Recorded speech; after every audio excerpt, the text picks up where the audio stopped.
भद्रक जिला स्तरीय गुरुदिवस उत्सव एवं मुख्यमंत्री शिक्षा पुरस्कार समारोह पालित हो जाइछि। भद्रक जिला स्कूल परिसर में आयोजित उत्सव में अतिरिक्त जिलापाल रवि नारायण साहू मुख्य अतिथि भाव जोग देथिबा बेले सम्मानित अतिथि भाव जिला शिक्षाधिकारी जगबंधु साहू जोग देथिले।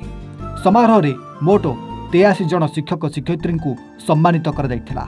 सेमानक मध्यरु 28 जन शिक्षक शिक्षयित्री को मुख्यमंत्री शिक्षा पुरस्कार प्रदान कर जाइथिबा बेले जातीय शिक्षानीति प्रणयन और ड्रप आउट छात्र छात्री माननकु पुणी थरे स्कूल शिक्षा रे सामिल कराइबारे उल्लेखनीय अवदान देउथबा अन्य 51 जन शिक्षक शिक्षयित्री को आज सम्मान प्रदान कर जाइछि।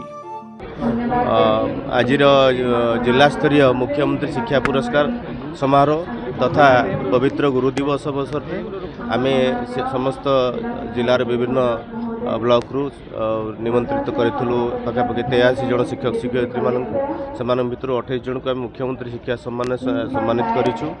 आउ जातीय शिक्षा नीति प्रणयन कथा कहतु किंबा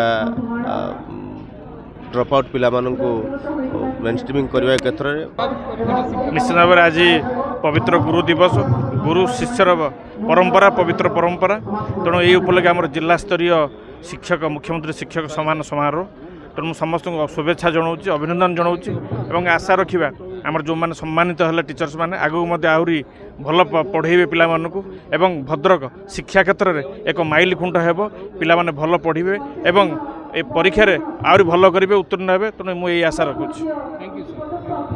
मु लिलीराणी नायक TGT arts बहुदड़ा नोडाल high school.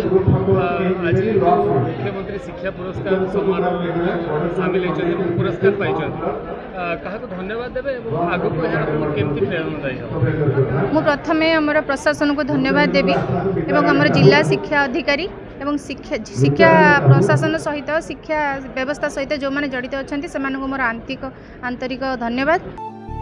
Bhadrak Subhrakant राउतरांक report एवं ओडिशा।